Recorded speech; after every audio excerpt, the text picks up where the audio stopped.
September meeting.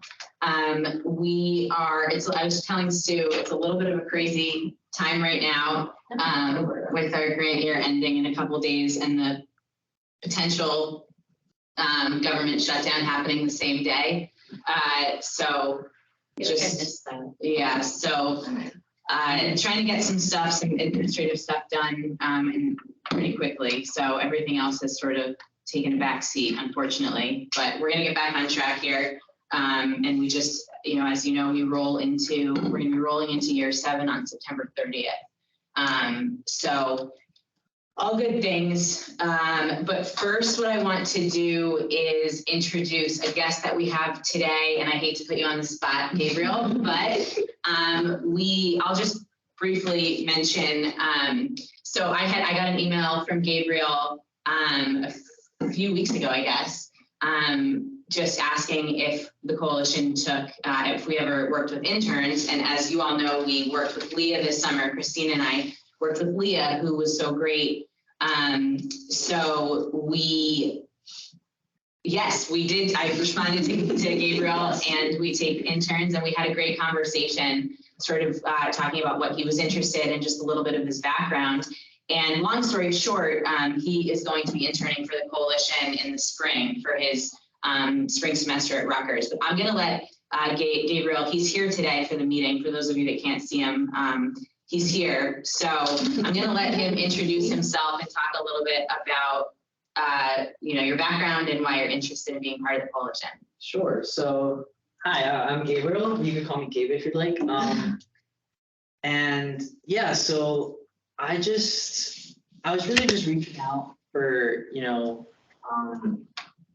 I need an internship for my major. It was just start off there, but I wanted to make it worthwhile, I guess. I didn't want to just I didn't want to just do something for the heck of it, I guess is the way to say it. So I'm a MHS graduate. I graduated in 2020, and it was a tough year to graduate in. I didn't really get to have much closure with teachers and friends and all that in the high school, but I had a lot of good experiences here. I really want to be able to give back to the community and take what I've learned in school and in my life experiences to just help out the team, help out this great community that we have here, Madison and Chatham as well. I mean, I'm sorry, I don't know how to say. What do you major in? Yeah. Public health. Sorry, I was just going ahead into my life story, but I'm majoring in public health at Rutgers University in New Brunswick, and I've learned a lot about the different areas that we call it the social determinants of health, where it's just everything affects you. Everything, whether you realize it or not, there's this thing that my teachers always say, your zip code literally defines your lifespan. Where you live can define how long, the type of care that you get, the type of food that you're able to afford. So all that stuff is interesting, but at the same time, kind of upsetting, because it opens up my eyes to, what we have here, this coalition here. Not a lot of other communities have that. I mean, I know when we talked about it, you said it's not nationwide, but it also makes you think, I live in Maplewood, and right next door we have Irvington and Elizabeth and Newark, also one more, right? So I just want to be able to learn from this experience too, and then take it further into what I can do to help those communities as well. How we can work in some of the strategies here. Obviously, what works here might not work over there, but we can learn, we can adapt, and that's what I also find so interesting about that you guys have coalitions all over the country that you can learn and get input and try and find a solution for problems, because we're not the only community that's having these problems. Yeah, and I think to Gabe's point too, one of the things that we talked about when he and I met was that as coalition members, you probably remember, this grant program used to be funded by SAMHSA, and then in 2020, it moved over to the CDC. And with that move to the CDC, coalitions have always followed a public health model, but I think moving over to the CDC really, there's just so much more of a focus on social determinants of health, health inequity, and how communities really do vary, and what works, like you just said, what works in one community doesn't work in another, and that's really like a pillar of this grant program. That's why.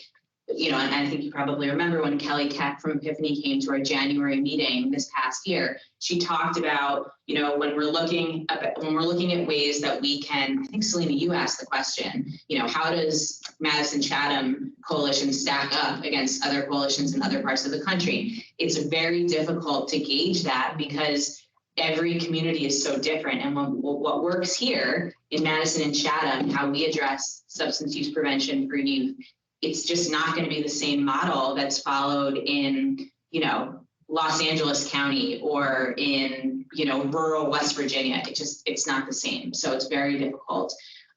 So, when I met with Gabe initially and he was talking, he just was checking all of the buzzword boxes, when it comes to public health, and also his, his personal story about growing up here, or not, being older, I guess, an older teen here, in your experience. So officially you're starting for the spring semester, right? But, just shows how dedicated he is that he came to a coalition meeting today. So I'm just so excited for the spring and how we can work together and what you can bring to the coalition, and hopefully what we can bring to you in terms of your studying and your coursework. So thank you. No, yeah, I'm excited. Thanks so much for being here.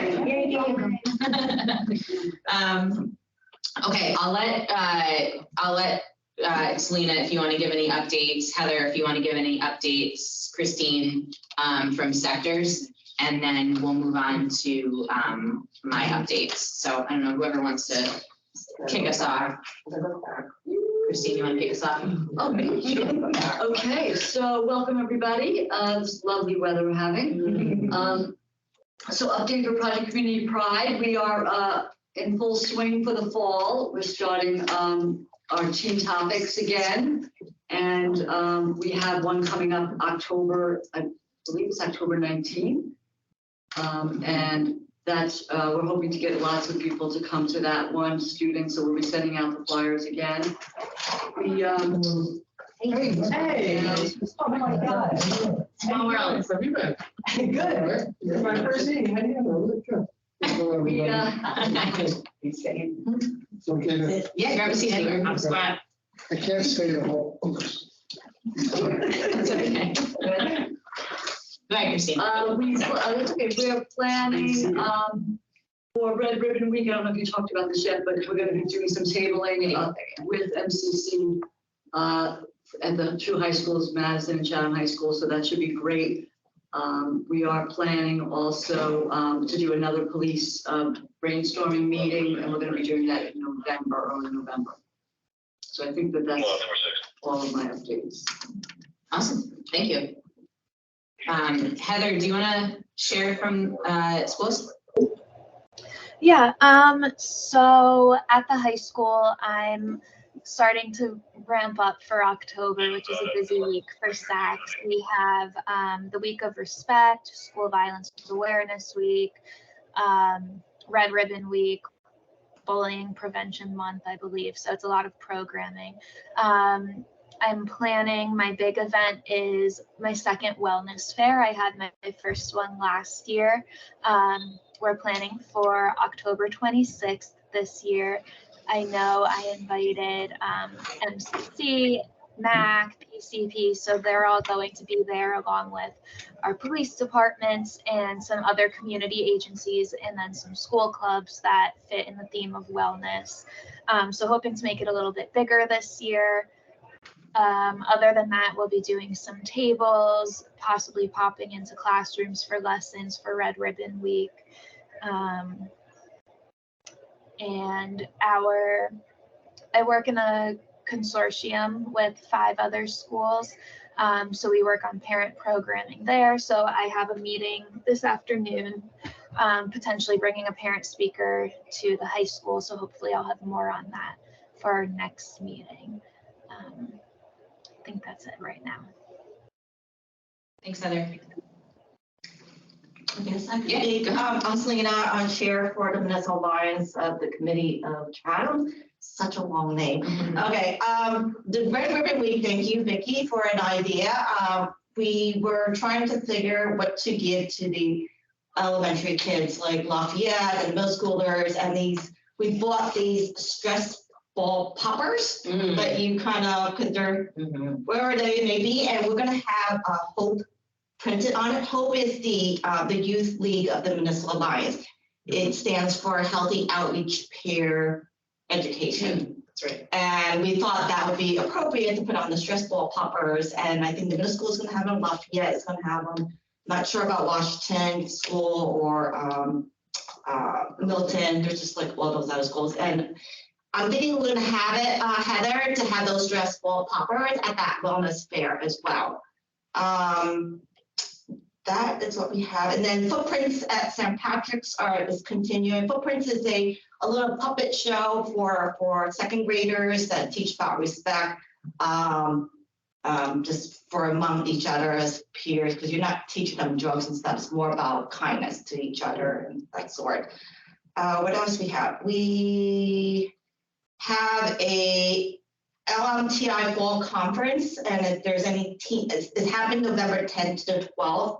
That is where the teacher conference, I guess, is that there's no school. So LMTI stands for the Lindsay Meyer Teen Institute. It's about a peer leadership program for teens, and Teen Task Force would be great candidates, or maybe Boy Scouts or Girl Scouts. And last year they came to us just because of the timing of going to camp, but we're offering that November 10th through the 12th, and we're looking for candidates in order to go there. Awesome. Thanks. Thank you. Anything from Madison High School you want to share? Any updates? Diana isn't here, but. I don't have much from school Okay. now. All right. It's, you know, Yeah. vaping still an issue. Maybe some issue, Yeah. yeah. Madison High School installed the vape detectors in the bathrooms. So they help really far, yeah. Wasn't gonna happen. Yep. I mean, it's never stopped, right? Smoking in the bathroom has been a thing. Yeah, that was a huge thing. As long as it can go back. Yeah. Yeah. No, that's been a big help this year. Great. Hopefully they can improve that, get more. Not all the schools and buildings, but What do they do for the consequences for that if you're caught? Is it just like the first warning, or do you contact parents? I'm just curious. they contact parents. Yeah, there's some, so I don't get involved too much in those. I mean, mostly because they're, we try to keep them as separate. So there's school rule violations. Gotcha. So the administrators would deal with that. I think they're probably suspension, medical clearance to come back. Oh, wow. Parents are contacted. I think they meet with Diana. There's a whole That's protocol. pretty heavy. Yeah. Yeah. Okay. Just curious. I think this year they were looking at maybe after this, I'm not sure if it's finalized, signing health code violations for like a second or third offense. I'm not sure on that, Yeah. but they want to be pretty aggressive with it. So I'm Right. It's not just a little warning or something. Yeah, Yeah, that's good. But the detectives have been a great help. And that's funded by the Madison schools? I believe the school funded it, yeah. And funding might be an issue for getting more. I think they only have one at the time. But it's making a difference, Yeah. The reality is you're just gonna find somewhere else to go. Right. So if we can get all the places covered, it'd be helpful. And the harder you make it, that's all you can do. Don't make it easy. Yeah. That's it. I'm pleased to see my speech. I was just at the dentist. So I'm just no, from here. Yeah, from That's talking fine. a little funny. We won't think you're having a stroke, okay? Is there, Tom, can I ask something? Yes. Do you know if there's any sort of education that they do for the kids that get caught doing it? Any sort of, I don't know. Yeah, I think it'd be part of the component with Diana, that SAC at school, she would meet with them, if meet with her. So that would probably fall under meeting with her, the educational. Because I think that, it's a good point, Gabe, because I think that they do want to do some education and also help the kids. Some of these kids are addicted to it, so. Yeah, so I think Make that's it more where, meaningful. yeah, so it's not just like they get caught, they're gonna call it with some follow-up with, hopefully some education there and some, And you confiscate their vaping devices as yes, well. yeah. Oh, yeah. That's important, yeah. And they go buy another one as soon as they leave, Oh, I mean, really? right? So that's handled by the school administrators primarily, because there's definitely some rules for us. So. Thanks. So. All right, awesome, thank you. So I'll just run through some MCC updates. We have a lot of stuff going on, obviously, kind of around what everyone else has talked about. And then we'll spend the last bit of our meeting doing some work on our Myth versus Facts campaign. So like Christine mentioned, we have upcoming events. We have our fall teen topics. So we had, last week, we had Kelsey Gull come and talk about the college admissions process. She's an admissions counselor from St. Elizabeth University. And she's actually also a former employee from the Y. I actually hired her when she was a freshman in college. She was a camp counselor of mine. So she was here for a long time, and then she moved on to St. E's a couple of years ago.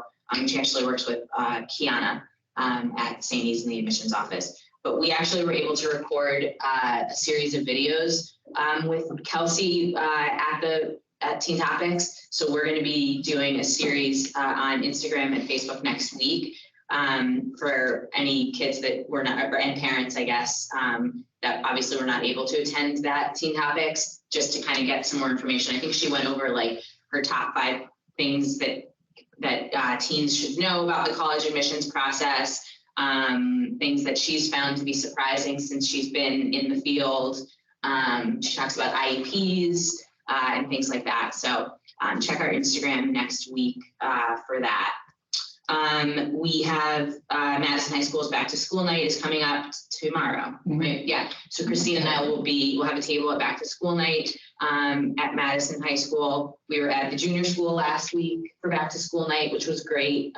We had some traffic at our table, and I think Christine has talked about this before, but definitely, again, we noticed parents taking very specific pieces of literature that we have on our table. I think for you it was anxiety, social media. Yeah, and for me it was, I noticed a couple people took our Delta 8 rack card and then the edibles. The marijuana edibles rack card as well. So it seems like people know exactly what their parents know what they're looking for, which I guess is a good thing that we happen to have those materials on our tables. So, but we had some nice conversations with parents that were looking to get more information about 7th grade initiative here at the Y and other things as well. So, so that was great. So we look forward to tomorrow night as well.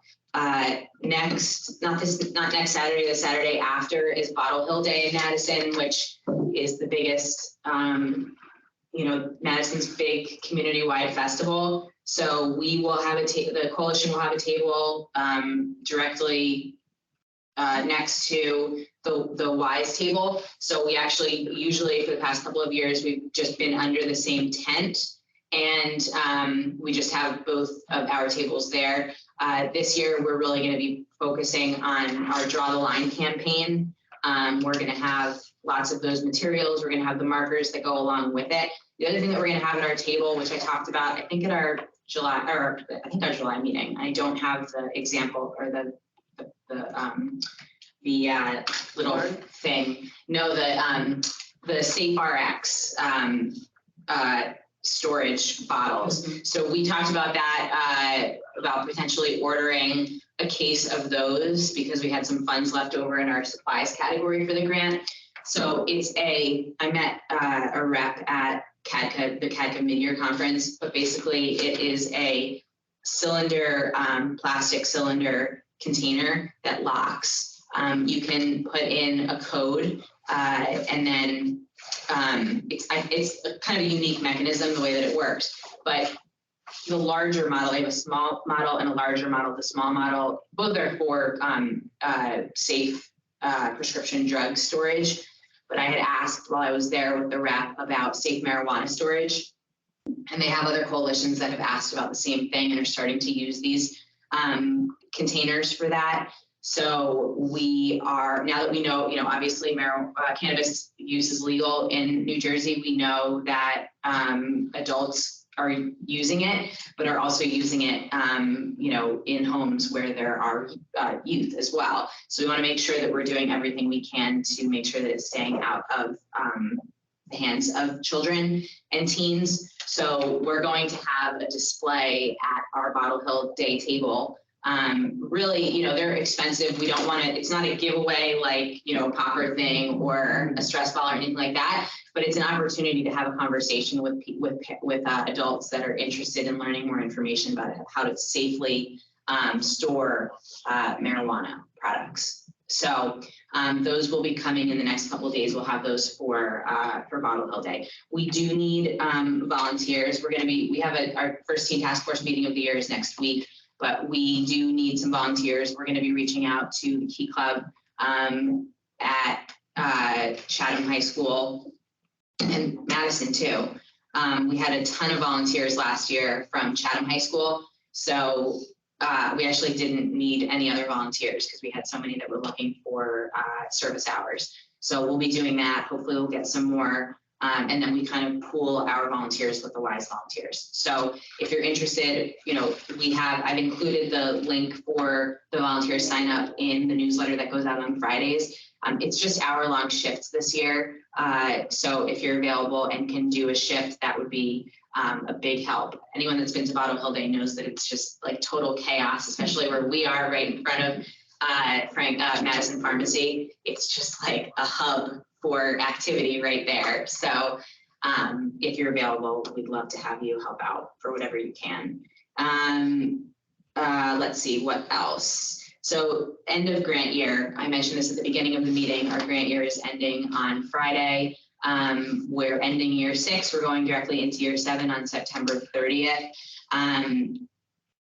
Probably, as a lot of us know with the news, imminent government shutdown is happening potentially that same day. So for grant year closeout, it's making things a little bit more complicated, but hopefully we'll get some answers. The people that we communicate with from that I communicate with from the CDC, they will stop working if there is a shutdown. So obviously they are not deemed essential government workers. So trying to get everything squared away there. But overall, it's been a great grant year. I just got notification that our progress report was approved that we did in August. So we've definitely been able to accomplish more this year than in years past. Definitely coming off of COVID, everything's fully back, it seems.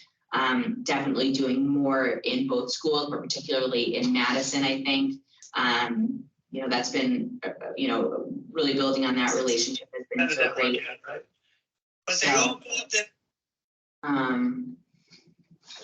So yeah, it's been very good. So more coming on the end of kind of what our accomplishments have been for the grant year. We do that at our December meeting. I usually create the infographic that has all of our metrics for the year. So we'll focus on that for the December meeting. We have Madison High School, Chatham High School have their homecoming dances the same day this year, October 6th. We are doing our candy bar initiative again, and I can show you, we redesigned the wrappers for this year. So let me see if I can, sharing on Teams is always a little bit. Let's see, here we go. Okay, so yeah, so we kind of went with like a cartoon theme for this year. Top art. Yes, top art, yeah. So we did, we have 3 different facts. Oh, this is not the right one. It might not be. I'll show you Chatham's. This is, oh no, hang on, let me stop sharing and then reshare. Okay, let's try that again.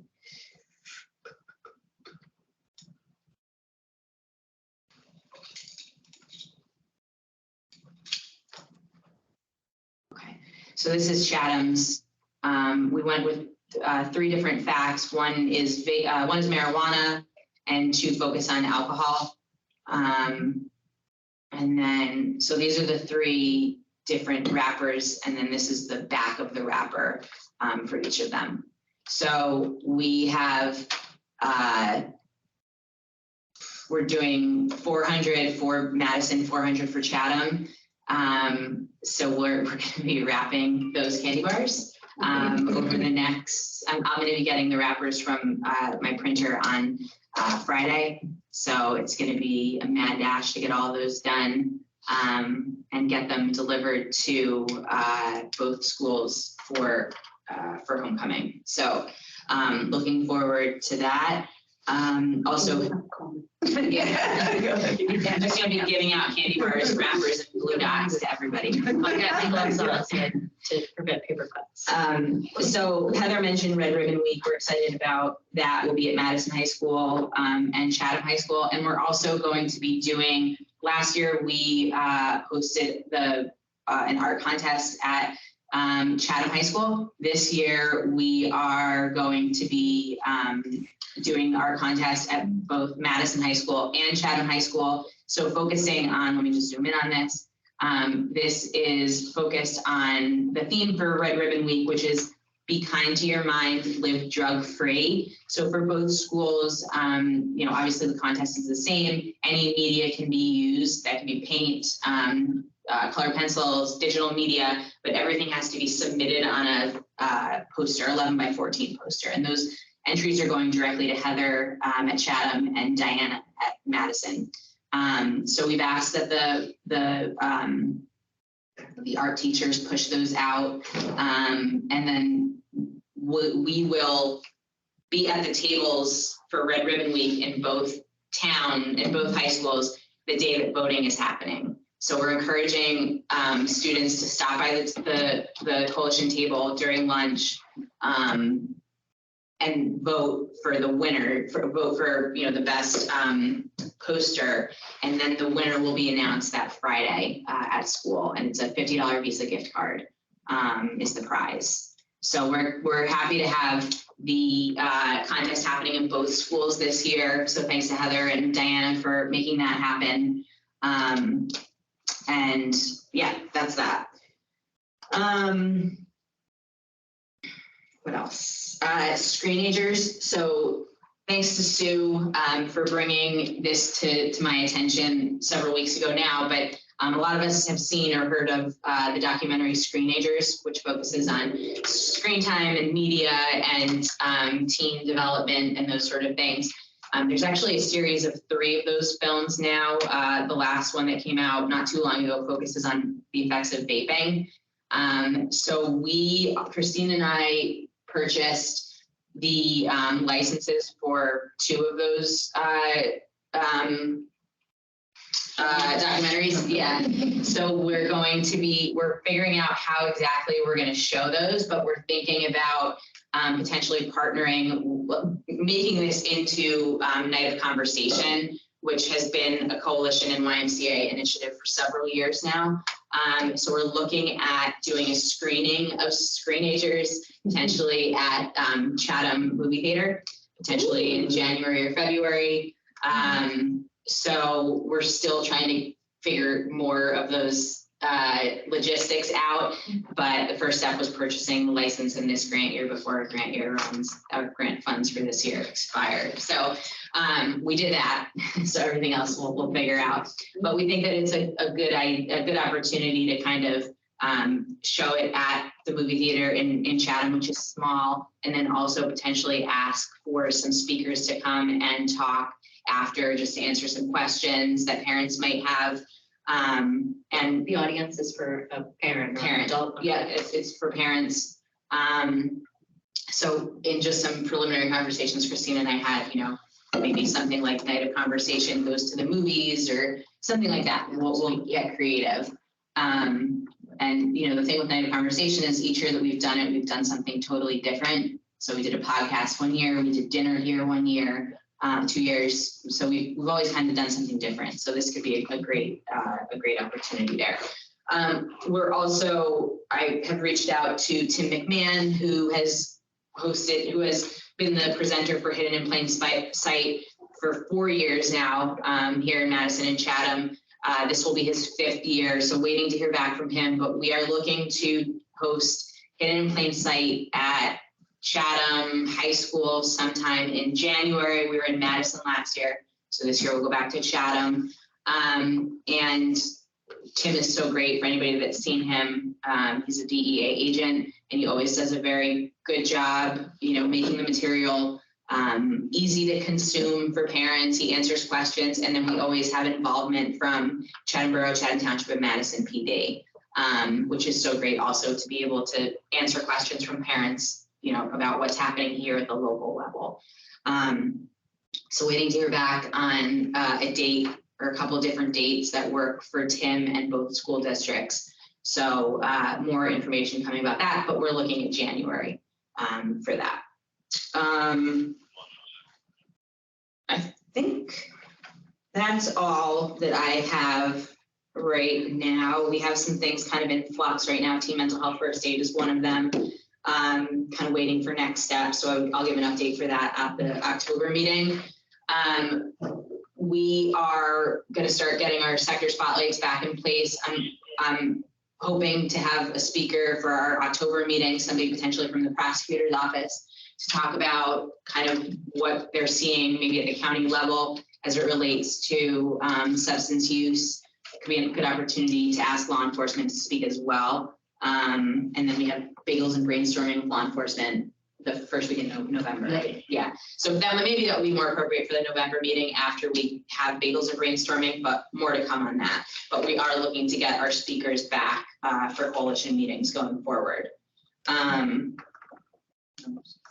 Yeah. Anything else, Christine? Did I miss anything? Nope, we got everything. Yeah, November 2nd is the police one.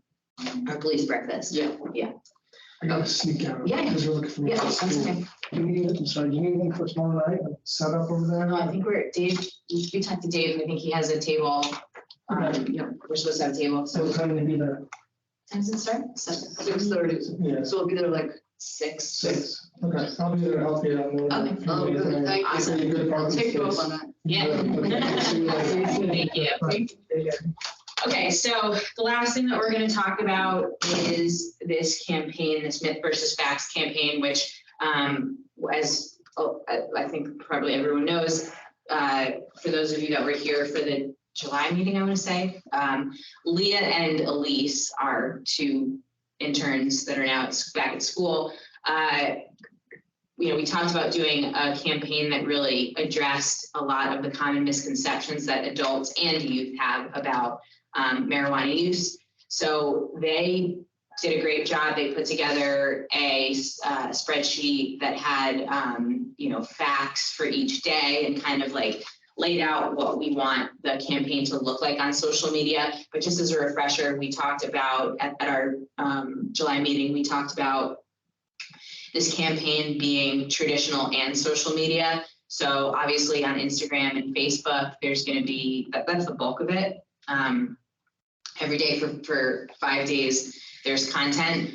And then supplemental to that, in terms of traditional media, we will have at least one ad that we run in the Courier and the Eagle. And then we'll also take the content from the social media campaign and make it into rack cards that go along with our rack card series, our educational series. So those are kind of the components of the campaign. When we are doing the campaign, we're running the campaign on social media. With Instagram, there's going to be carousel posts. So carousel post will have the main content. So a carousel post is a post on your feed in Instagram, but that you have to swipe through to see all of the images in the carousel. So what we're looking at is 1, 2, 3, 4, 5, 6, 7. There's going to be 7 images in each post. So there's a post per day for 5 days. And the other thing that they did was, and I'm going to go ahead and share my screen, is they created a PowerPoint and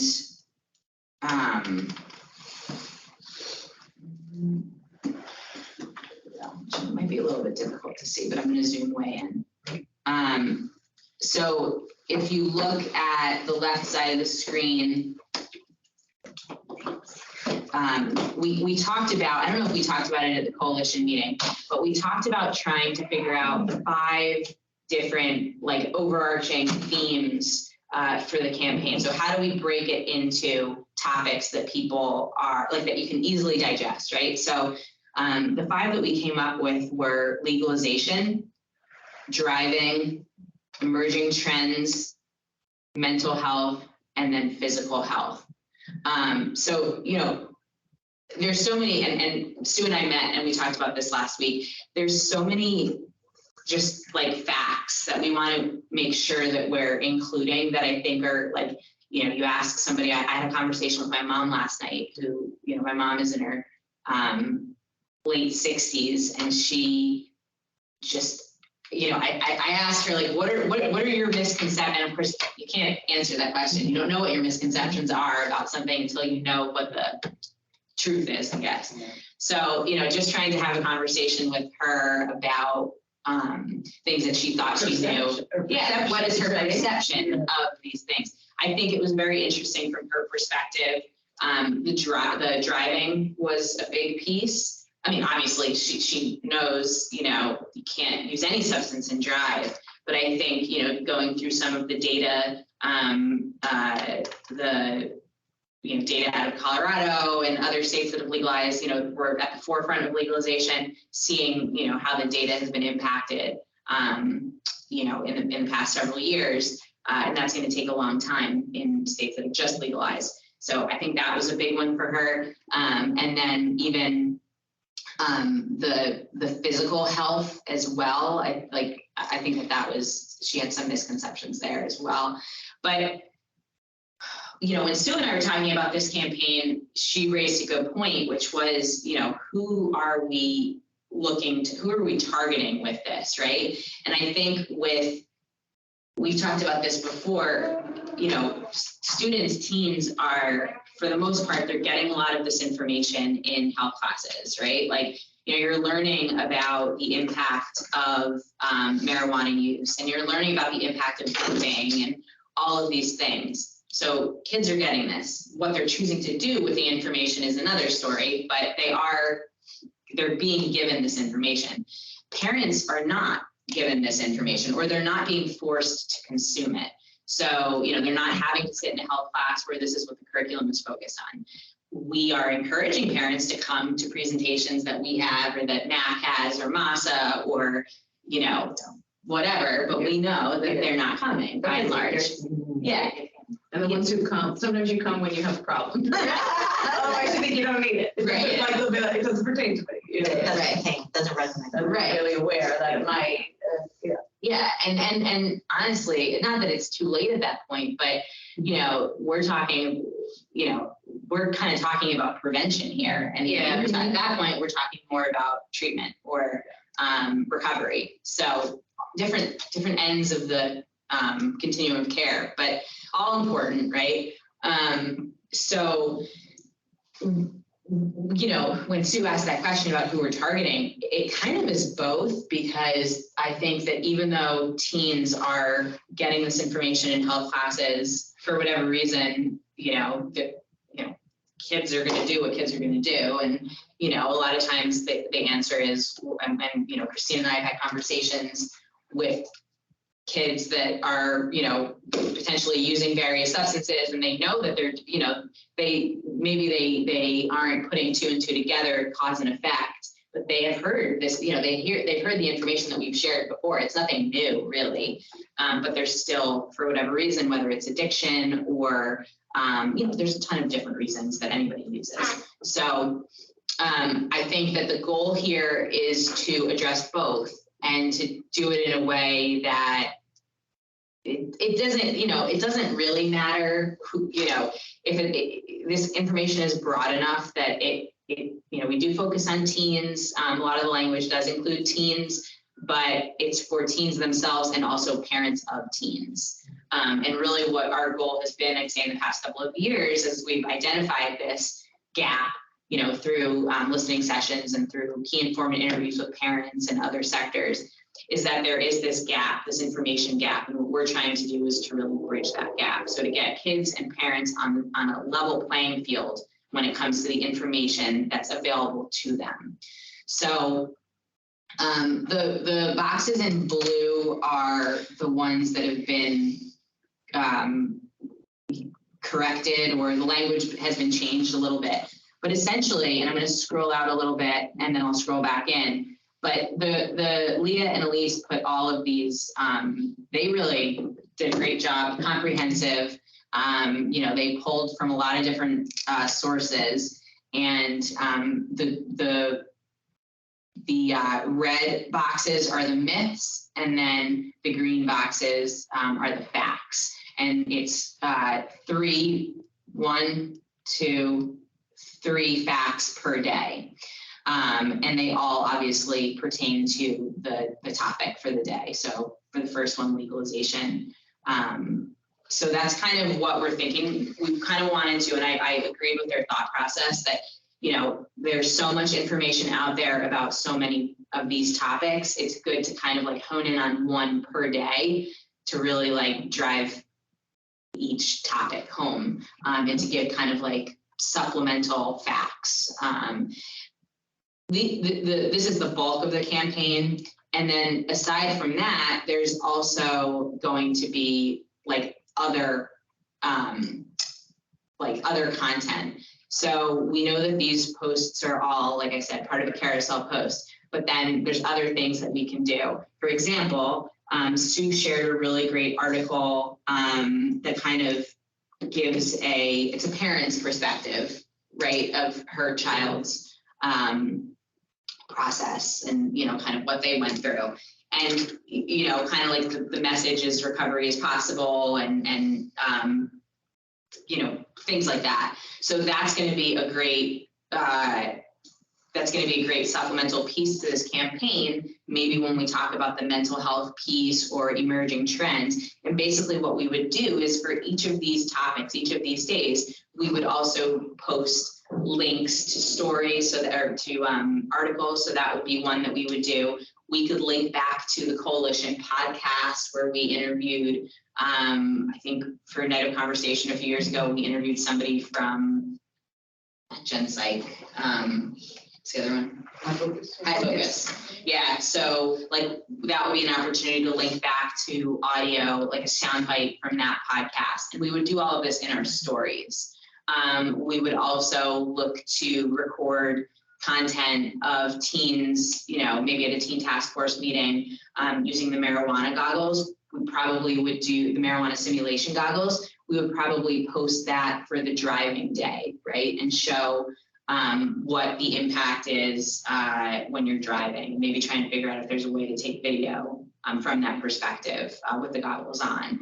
So there's like so many ideas that we have, but we really wanted to get the facts down on paper first and kind of build it out from there. So this is a campaign, it's extensive, it's going to take some time. And we had also talked at the July meeting about focusing 1 week on marijuana myths and facts, and then doing alcohol myths and facts. And I think what we've kind of decided on is we're going to start with marijuana, and then around Christmas, around the holidays, we'll do the same concept, but focused on alcohol. And that kind of leads into recovery month, or not recovery month, alcohol awareness month. And, so many people, that's April, but so many people there's such a push, such a movement in January to do dry January and to focus on that. So that will kind of lead nicely into January. So that's kind of what we're thinking. So I'm not going to go through every fact, but we did kind of want to gauge a little bit of feedback from everybody, just in terms of, and we don't even need to look at this yet, but maybe if anybody wants to share something, again, I'm kind of doing the same thing I tried to do with my mom, but like something that you've learned,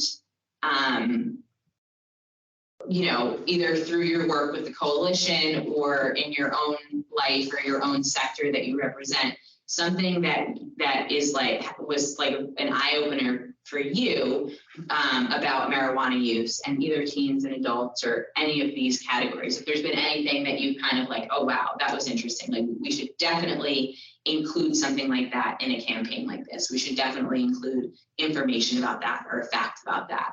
Is there anything that stands out to anybody that, and it might already be here and that's fine.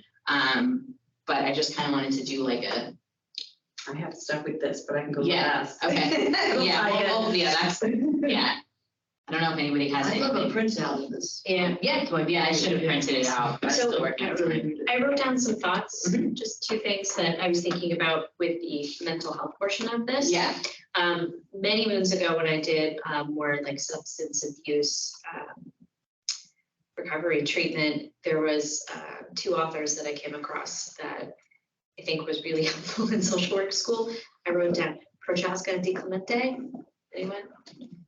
So their study, essentially, they formulated, I think everyone's heard of it. I want to say everyone's heard of it. The 6 stages of change. It's really good, and it really is targeted towards substance abuse. So the first stage is pre-contemplation. So clients may not know or recognize the consequences of their actions. I'll send it to you. okay. But still, it's nice to talk about it, right? 2 is contemplation, the contemplation stage. They may not have the confidence to take the next step forward, right? In treatment preparation, they're starting to take small steps. 4 is the action stage where they're actually doing things to change what they're doing in regards to their recovery, maintenance. And then 6 is relapse, unfortunately, for a lot of people, that we're working with. And that's why I also noted harm reduction to be something that we include. I feel like with some of the teens especially teens, but youth in general, when we come at them saying, oh, it's, this isn't good for you, there are a lot of consequences or a lot of risks, it isn't anything they've heard before. They've heard it all before. I think I start off with like putting the harm reduction thought in there, like, okay, all right, why don't we make it so you're doing your thing, you're getting high, sure, but let's not do it and then go drive. Let's keep you safe, kind of thing. I feel like that needs to be highlighted a lot when it comes to Yeah, like that. the problem with, and we've talked about this before, and it's just such an outdated thought process, unfortunately, but with our specific funding, with the DFC grant, we are really only allowed to use our funding for primary prevention, which is obviously at the other end of the spectrum from harm reduction. So, we've made the analogy a million times before, and it's my favorite analogy, great public health, upstream, downstream, right? So, Yeah. But I kind of last year, right around this time, and this is when we had Hope One come and speak at the November meeting, and I went to a harm reduction conference at Montclair State, and I think at that time, the ONDCP, the Office of National Drug Control Policy, which is the White House's, like sort of the drug czar, which doesn't even really exist anymore, but that all was sort of President Biden's policy on harm reduction was changing. It was the first time ever that harm reduction was really talked about. And really it's a result of fentanyl and the changing landscape when it comes to recreational drug use. But, and I really started thinking more about that upstream, downstream model. And, I love the visual of primary prevention is up at the top of the river, and we're preventing anybody from jumping into the river, right? Yeah. And then you have harm reduction at the end of the river at the bottom that's throwing the lifesaver in, trying to pull the people out. But how do you say, people at the top, you do that, but you can't save the people when they're you can't throw the life preserver in. It's just, I feel like it's not that it's an outdated model, but I don't see how you can say that one is valid and the other is not. And really what's happening now, and I talked about this at the conference that I went to in Dallas, the CADCA conference, community preventionists, which is, community prevention, that's what we're focused on here. We're really being charged now with both, but don't spend money on it. Yeah. Like, it's just, it's kind of ridiculous. The other thing with harm reduction, especially when we're talking about youth, is parents get, schools, parents, they kind of clam up a little bit when it comes to harm reduction. Oh, yeah. Because there's this implicit, you're saying with harm reduction, you're giving them the tool, you're giving people the tools to do these, like kind of exactly what you just said. You're doing it, but do it safely. And unfortunately, now with the whole one pill can kill and all, you have to be sharing this information. It has to be something that's ingrained into the mind of somebody that's 13 years old that's using this vaping marijuana or something like that. It doesn't know where they're getting it from, and it's not packaged properly. So unfortunately, that's just where we are right now. So we've started to make quiet little steps towards harm reduction. I'll give you an example. We do the prom cards for prom in Madison and at Chatham high schools, right? And that prom card, it is more harm reduction. It's showing a high school senior, here are the signs of alcohol overdose. Here's information about the Overdose Prevention Act.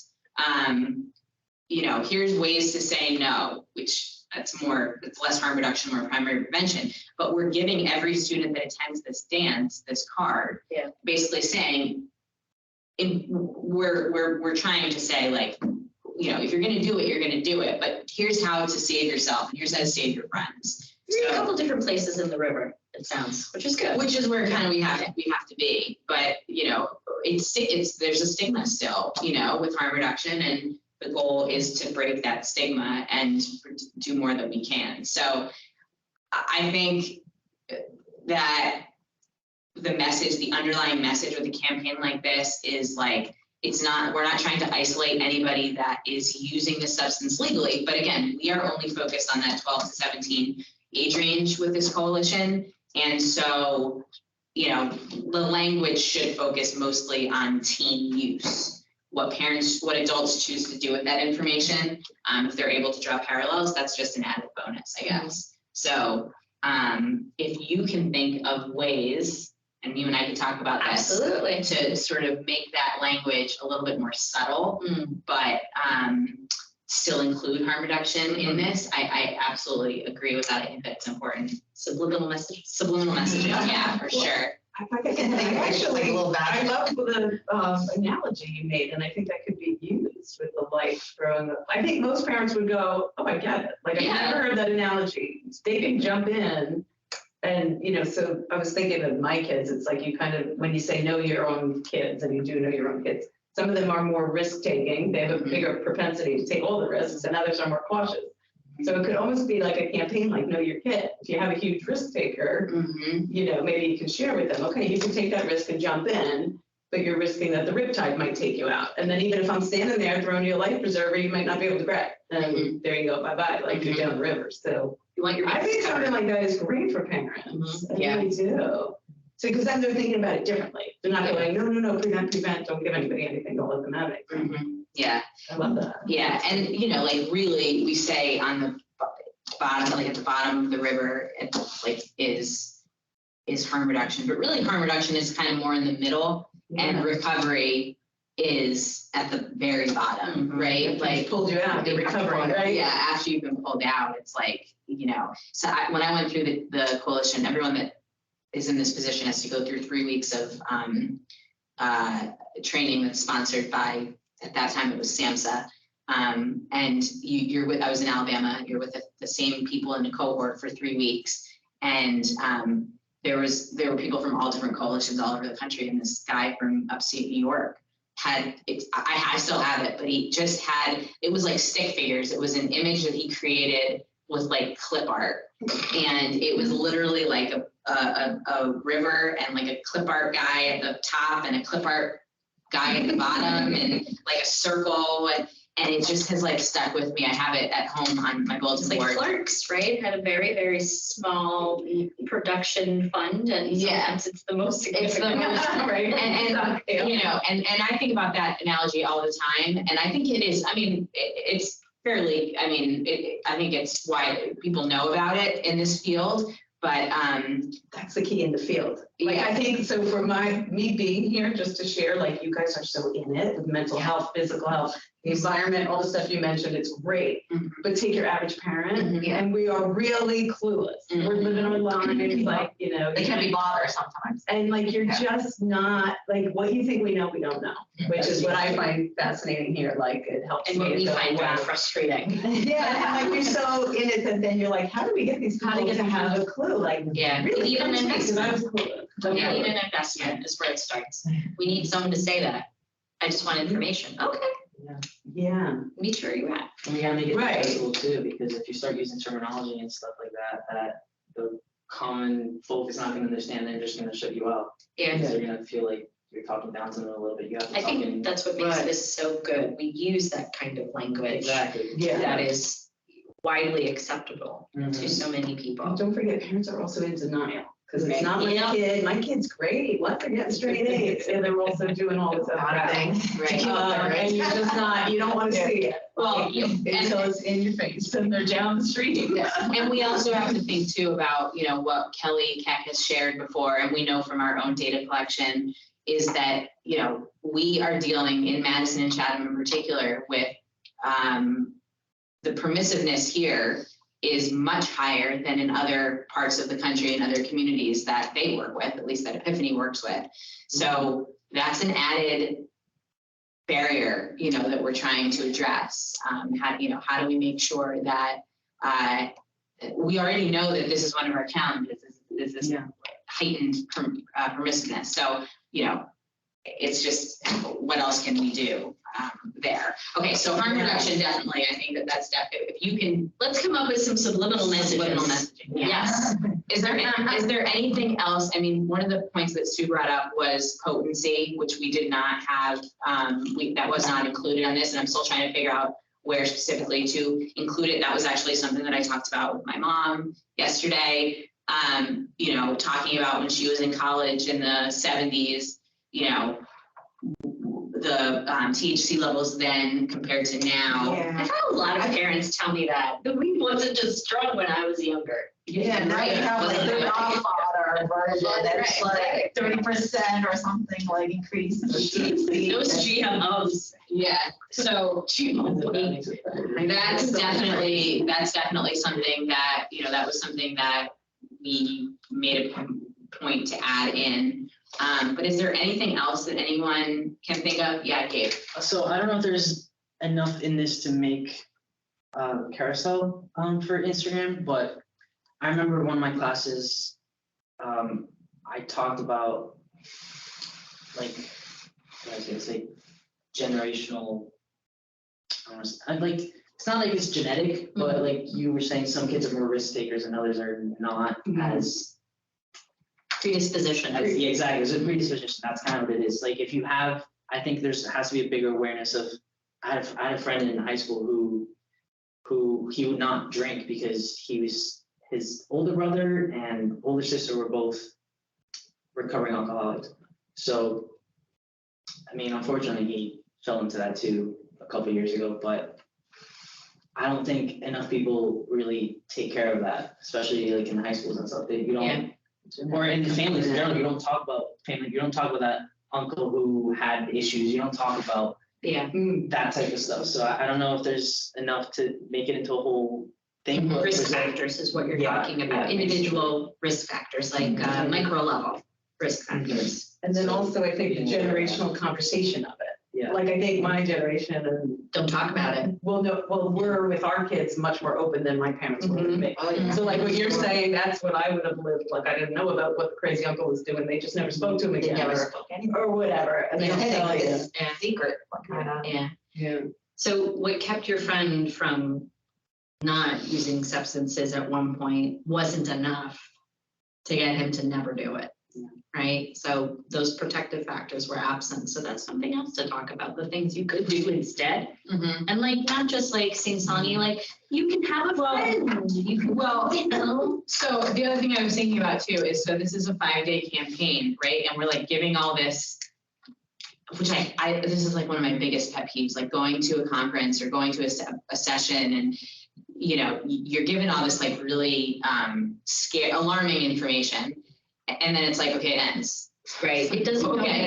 Now implement. Yeah. So is there a way after these 5 days, you know, and I don't typically like to post content on a Saturday or a Sunday, but maybe in this case it would be necessary, but kind of like, okay, you got all this information, now what? And that sort of like links us back to would bring us back to our conversation starters, night of conversation, team topics, kind of like we're like teeing up a really good, you know, a way to knock it out of the park with the stuff that we've already created. And just like to be able to link to all of that, get involved with the coalition, have your kids join the team task force, listen to this podcast, go to this team topics, tell us what you want more information about, and we'll have a speaker.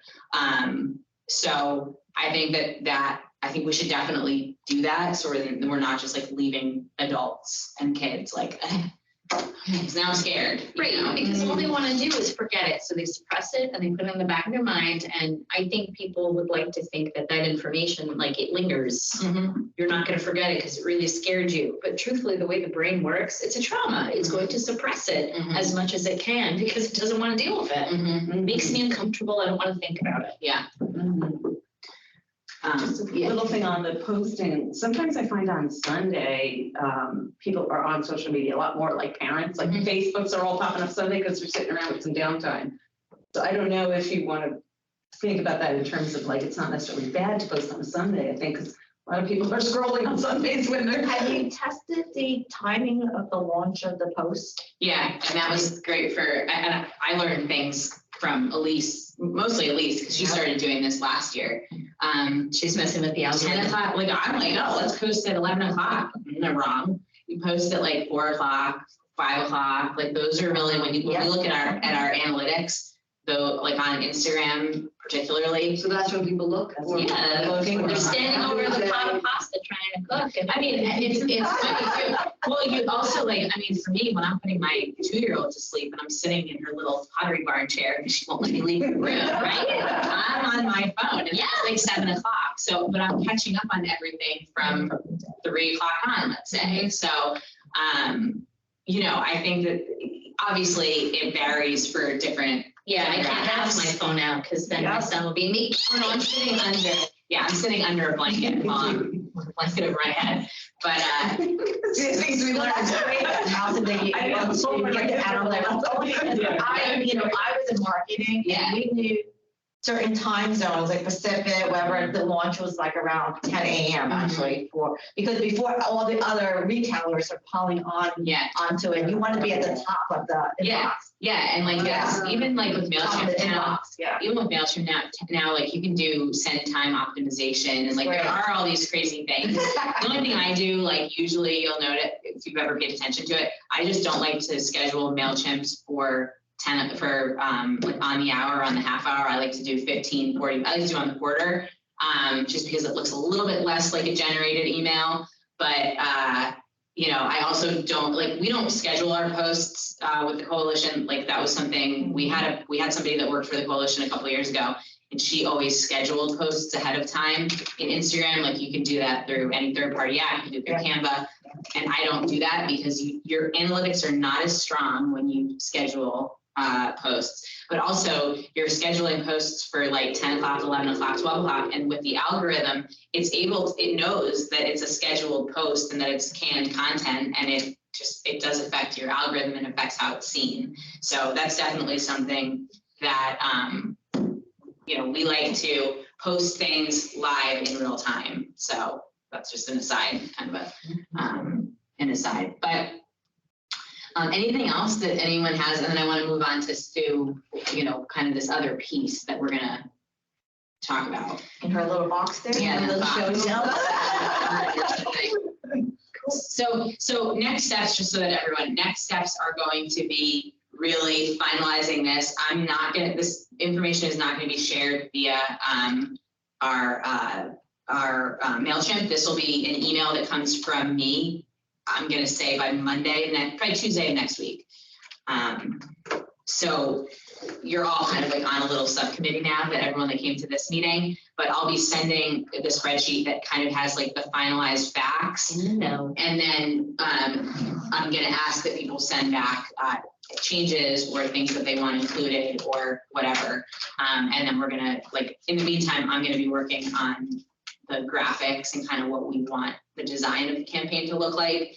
And then we'll kind of go from there. But we're looking at trying to get this launched sooner rather than later, just so that it's not lingering for a long time. So, yeah. Okay. All right. I'm going to stop sharing. I don't even see what we have. So. No, I have a session on teaching. Okay. All right. Yeah. Okay, so Allison and I were talking, and this just follows through everything we've been saying throughout this meeting, which is great. I was actually thinking, like, parents are kind of going along, you're going to playgrounds, you're going to pediatrician visits, and then all of a sudden it's like, what does it really mean to parent a teen? Which I think is when sometimes parents kind of fall off, like they're older now, managing themselves to some degree.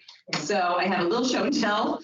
Picture the unsuspecting parent who is not in the field that you guys are in. And I've amassed this over several years. At one point I wanted, so 2 points. Much of this is from my own house, I'm willing to share. Some of it recently is from when I walk the dog. So I mentioned to Allison, I was finding it disturbing lately. I'm walking the dog and I'm constantly seeing trash because I think the kids don't want their parents to see it. So they take their baits and they throw them in the bushes and try to hide it. And so to the extent of, I've picked up full baits in the wrappers in the box. So I don't know if the kid thought, oh, my mom's on to me, I'm gonna chuck it. But it's literally sitting on the side of the road where somebody else could pick it up and then use it. So my husband thinks I'm crazy, but I was gathering some of those along the way, and it's now part of my little show and tell you. So there's 3 categories: nicotine, THC, and edibles. I tried to organize it based on, just to give a little bit of information. So Jewel, we've pricing these pods. Puff Bar, I feel like these are almost a little bit older. These are, so one pod or 300 puffs of the bar are equal to a whole pack of cigarettes. So you have that quick in your hand, a whole pack of cigarettes. Then I find things are actually getting a little stronger as we go down the pike here. So now I wanted to point out these 2 look exactly the same height. UNC are 2 different nicotine vapes. They're all 5% nicotine. But one has 1,600 puffs, one has 2,000. 1,600 is 107 cigarettes, 2,000 is 133. So now we're like up in the game, stronger. There, see? This is a visual. And we've had, and just show and tell. Just to add on, like, we've had conversations with youth that are using single use, like those, Right. that are using those in 2 or 3 days. Yep. Jeez. Yeah, it's a So lot. how many cigarettes? When you think about 200? the cigarettes. Yeah. So the 2,000 puffs is 133 cigarettes, which is this one. These So look 2 days. exactly the same. So if you're a parent and you found these 2 devices, And they not look gonna lie, exactly the same. But then, Didn't think it was a vaping device. I was like, is that like, you know, those waterproof tubes that you put stuff in to keep oh, stuff yeah, dry? yeah, this looks So like something. talking about like Clueless. Oh, my Close. God. Looks like But a you also, like, you know, you look at that, the green one, either of those, Yeah. right? And like, I'm sure, you know, like, you see people with these that are just, it has, you're holding it in your hand and it's not, there's not the mechanism of pulling a cigarette out of a carton, using a lighter or a match and lighting it, smoking the cigarette, having it be like, this generation, like, you know, this generation, there's no start and end anything, right? Like scrolling, there's no definitive Instant end. gratification Yeah, at all times. So just like that, there's not an end of a cigarette and then that's it, or then you light up another one. It's constant, there's no end, there's no safety in there that once you've taken 10 hits, you're done. They're just able to hold it and continuously take puffs off of it. It's like eating the whole bag of Doritos. And this is actually a full one that I found on the side of the road in its bag, in its. You found it literally off the It's road. completely full. It was never used, you know, so somebody must have either changed their mind or whatever, but tossed that on the side of the road. So, all right, so we're up to 133 cigarettes. Now we keep going, 2,500 puffs in all of these. And that equals 167 cigarettes in one thing that looks like all the others. They all look the same. Like if I saw, I did see this in my house. If I saw that in my house, I don't know how many puffs that is. 167 cigarettes are in all of these, even this little tiny one. I thought that was a flash drive. Yeah, right. The flash drive. Right. What does that look like? You pull that out in school like That's why I have toddlers. I have no idea what I'm looking at. Yeah, all right, so good, thank you, because I just want you guys to know this, parents are like, what is going on, what is this? Like, I had no clue. Like years years ago, ago. lip gloss, flash drive, lipstick. Yeah, no clue. Dry Right, container. and kids are bringing it into your house, they're Mhm. finding them in the basement, finding them in sweatshirt pockets, you don't know where that stuff comes from, or who's using it, or if they're sharing it. All right, so now we move on to THC, which is, again, we're upping the game here. So My apologies, I've got to step out. but Enjoy, everyone. all right, I'll show these quickly. This one here is 85% THC oil. Oil. Oil. This is live resin, 65 to 95% THC. And I wanted to point out with this one, when you go on the website, there is no information about ingredients, Kind of content, scary. nothing. And the flavors are like Skittles, Nerds, and Berry Blow Pop. That's illegal with vaping. This, Yeah. Yeah, you can't have flavors like that. Oh, It's only mint, right? Yeah. No, it's the Because one. it's I feel like the only one they went after was Juul, yeah. All the other ones Right. are- Well, that's in the pop market. Because those are considered single use. And the tea maybe? Because you're in the THC With market. with Juul, with something else, it's a refillable pod, like it's a pod. So the other ones Oh, are single use. Single Yeah. use devices. So right. the rules, the laws don't apply to single use. They only apply to like Juul, where the flavored And pods. isn't it funny, it's called single use, but there's 2,000 puffs. I mean, it's a lot of uses. Yeah. It's not really one single use. Yeah. Oh my gosh. All right, so I'll try to go quickly. So then these two glow ones are 85 to 90% THC. These are the carts. And so they have as well, I think the ones with one's called Strawberry Amnesia, one's called Space Candy. So, and that's cannabis oil. Then this one was in here, same kind of thing. This is just this is a distillate, 90% THC in this little thing. And then this, as Allison pointed out, I went on the website. This is fake. It's called Erie Roots Extracts. And it's got an Instagram logo. They spelled distillate wrong. I went on Instagram and you can't find it. So God knows what the heck was in that and who used it. Probably a dealer. Yeah, that's what it looks like. It's something that was created by a dealer and is local, not local, but Kind of fake. local His own distribution. brand and just like. Its own brand. It's kind of fake, but they do have, so that one has the Instagram logo, which years back I was like, oh my God, they sell this stuff on Instagram. And then I found other things as I was going through that actually put on their boxes. Actually, this one, Stizzy, it's called Stizzy or something. These are on Instagram and Facebook. 87% THC. I thought it was interesting. It's got 3 eyes in the word Stizzy, and they say influence, inspire, and innovate. So that's that. And then we move on to edibles. They're branded, but still. I know, right? It's crazy. And they say they're not targeting kids. They're all colorful flavors and whatever. All right, so the edibles, these are just some wrappers that I saved. Willy Wonka's sour gummies, 500 milligrams THC. This is a Nerds Lasso candy. They make it look exactly like the regular How dangerous candy. for a kid, a little kid to find that somewhere. Oh, it looks just like candy, right? And It it's looks all exactly mean, like like, I wonder if there's some mean neighbor who like you throw that out. It's too expensive though. do that. Yeah, but if you get mixed in. If you go to Willy Wonka's website, I went to the website and it's all the real candies and then it Yeah. starts with all the THC, but they're all on the same webpage and they look the same. It's like ridiculous that even the shopping feature of it. This is another one that I think was fake. It's called Carables. It said that it was made with shatter oil. I mean, God knows what they ate, what was in this bag, but this is another one that Allison had mentioned too, seems fake. And you're right, they spelled calories wrong. When I looked at the bag, there's stuff misspelled. It's bizarre. And then the last one is called Punch Bar. This one is a chocolate candy with little squares, and the serving size is 3 pieces, which contains 72 milligrams of THC.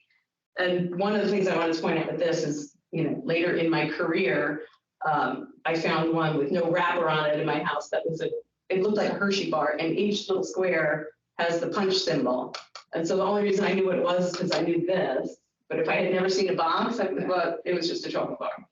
So like parents are, in the dark. So this dizzy, whatever that one is. Yeah. Yeah, so those are like 85, 95% THC, which that's a It's a distillate. yeah, it's an incredibly high percentage. But some of those other things, like we know that obviously none of them are FDA approved, so none of them are tested, right? So some of the other ones that have 400 milligrams THC, the Candy Lasso thing.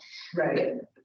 There's no testing that's done, so that percentage or like the content for 400 milligrams could be completely wrong. Like that's gonna. It's not regulated. It's not regulated. It's saying like the number of milligrams of THC. They could just make it up. Yeah, It's like, oh, you want There's more guidelines. More stuff to it. Yeah, Okay. yeah, and there's additives and there's tons of other stuff. Chemicals. Chemicals. So And it looks harmless. I mean, and that's like what we need to like keep in, like if a product is sold in a dispensary and it's been tested and it the ingredients are what the ingredients say they are, that's one thing.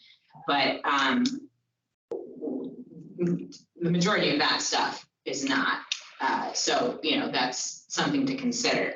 Those percentages though, and that's why we said we really want to make sure that we include information about potency in this campaign because, the other thing too with some of the edibles is you have 400 milligrams, you have 85, 95% potency, but the serving size is half an edible, a third of an edible, a quarter of an edible. And, and I think I did include this in the emerging trends category, but like, how your body metabolizes when you're ingesting something orally, how your body is metabolizing that is very different than if you're inhaling the substance. So I think that a misconception there, for a lot of parents is, they smoked marijuana, they didn't really ingest it, with edibles or definitely didn't vape it, right, in the 80s or 90s. So there are distinct differences. There are, a lot of differences between ingesting the substance orally versus inhaling it. Inhaling it, you're getting that high, you're feeling the effects immediately within 5 minutes, 10 minutes.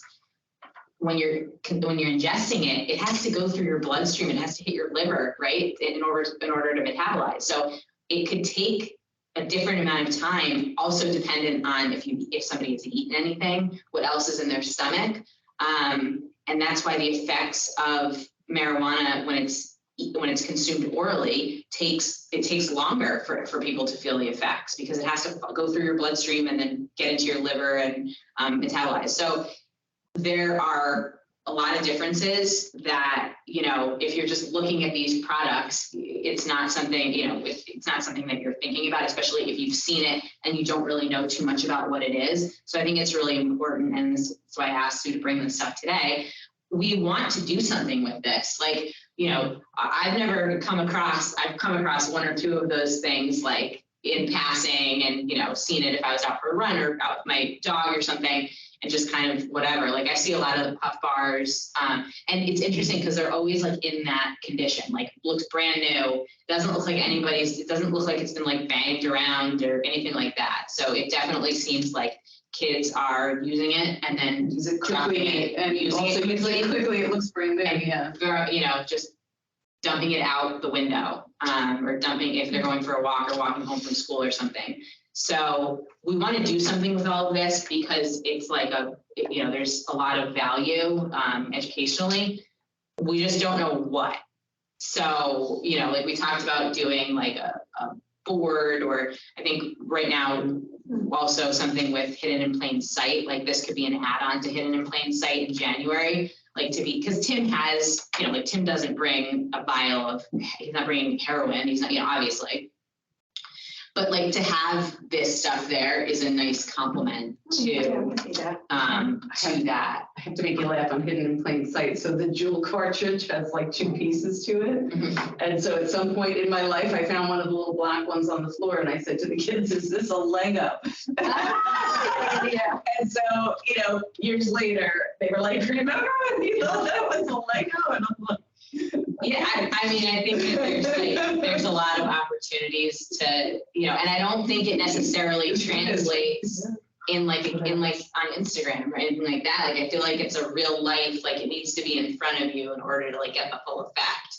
So we're trying to figure that out. I think for sure hidden in plain sight as a compliment is we're definitely going to do that. I would also encourage anybody, like, I don't want you going around like picking up trash off the side of the road. Well, this is updated too, because hidden plain sight, I don't know if they have a certain program. Like this stuff is constantly changing, so you want to know what like emerging trends, like what's the new look of Yeah. this packaging. Right. yeah, true. Yeah. So, I mean, I feel like we could certainly make a reel out of something somehow and include it. This is 2019. Yeah, now, that's you know, really like yeah, older, that type of thing, like a Yeah. So year of. I feel like that could be a reel that we attach to the Emerging Trends day, but I just don't know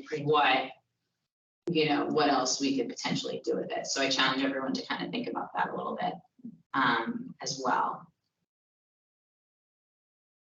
Does anybody have any, Rosella, I see your hand. I'm just noticing that your hand is raised. Not physically. Well, I had a question back when you were talking about the media campaign. So my Yes. question is, are you using any graphics to accompany those posts, or are they all text? Yeah, no, there's going to be a like a logo for the campaign and then graphics as well. Just haven't gotten to that point just yet. If you have any ideas about imagery or colors or anything like that, I'm always open to ideas or anything that you think we shouldn't include. I'm open to that as well. Just haven't gotten to that point yet. Okay, because I really think, we all, our attention is grabbed by different things, but just looking at text doesn't grab your attention as much as Yeah. looking at one of those Legos that you pick up off the floor. Yeah. That's I right. like the visuals. Yeah, that's a good point. And I'm gonna work on design stuff Yeah. next. And what media is it all going out on? Instagram, Facebook, TikTok, potentially, but I don't know about Good. TikTok. Yeah, that's because I think, Facebook is now for my generation. Yes. The young kids don't use that. Before we, you're not gonna be able to see it, Rosella, because I don't have my camera. This is gonna be a scary angle of me, so.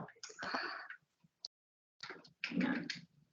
Okay, I got it. I can see it clearly. Oh, there you go. Okay. So this is our updated Sticker Shock sticker.